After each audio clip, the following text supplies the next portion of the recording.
Hello everyone, welcome back to my channel. আশা করি আপনারা সবাই খুব ভালো আছেন। আজকে আপনাদের সাথে অসম্ভব মজাদার আলু দিয়ে খাসির মাংসের পাতলা ঝোলের রেসিপি শেয়ার করব। আশা করি আজকের এই রেসিপি আপনাদের সবার কাছে খুব ভালো লাগবে। তাহলে চলুন দেখে নিই খাসির মাংসটি কিভাবে তৈরি করছি।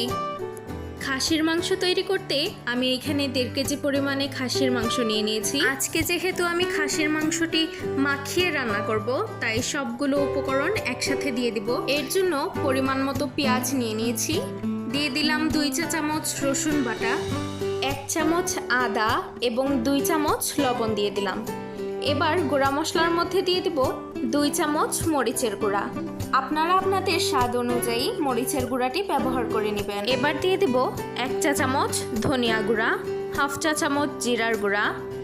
এবার দিয়ে দিব 1.5 চা চামচ রাঁধুনি মাংসের মশলা, 1 চামচ 5 ফোড়নের গুঁড়া এবং 1 চামচ থেকে একটু কম হলুদের গুঁড়া।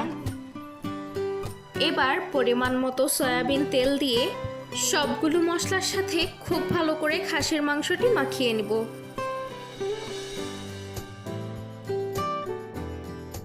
খুব ভালো করে খাসির মাংসটি মাখিয়ে নিলাম। আপনারা চাইলে এভাবে ম্যারিনেট করে রেখে দিতে পারেন 20 মিনিটের জন্য।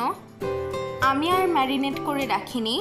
এই পর্যায়ে আমি চুলার আঁচটি হাই হিটে রেখে 20 থেকে 25 মিনিটের মতো ঢাকনা দিয়ে ঢেকে খুব ভালো করে খাসির মাংসটি কষিয়ে নেব।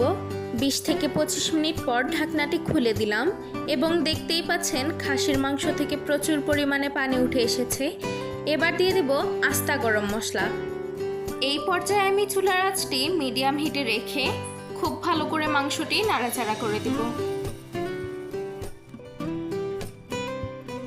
খুব ভালো করে মাংসটি নাড়াচাড়া করে দিলাম। এবার একটি ঢাকনা দিয়ে ঢেকে আরও কিছুক্ষণ মাংসটি কষিয়ে নিব।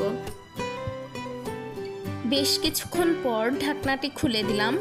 মাংসটি প্রায় 50%-এর মতো সিদ্ধ হয়ে গেছে এবং এই পর্যায়ে আমি পরিমাণ মতো ঝোলের জন্য গরম পানি দিয়ে দিব।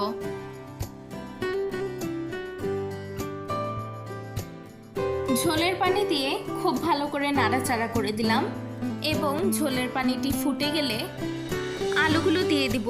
আমি এখানে কাঁচা আলু দিয়েছি, আপনারা চাইলে আলুগুলো ভেজেও দিতে পারেন।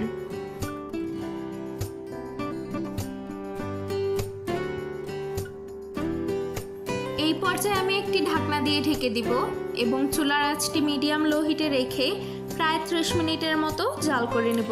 এর মধ্যে প্রায় আমি 1-2 বার ঢাকনাটি খুলে নাড়াচাড়া করে দিয়েছি। এই পর্যায়ে আমি চুলার আঁচটি অফ করে দিব এবং এরই মাঝে তৈরি হয়ে গেল খুবই মজাদার আলু দিয়ে খাসির মাংসের পাতলা ঝোল। আশা করি আজকের এই খাসির মাংসের রেসিপি আপনাদের কাছে ভালো লাগবে। ভিডিওটি ভালো লাগলে অবশ্যই আমার চ্যানেলটি সাবস্ক্রাইব করে পাশে থাকবেন এবং পুরো ভিডিও দেখার জন্য সবাইকে ধন্যবাদ।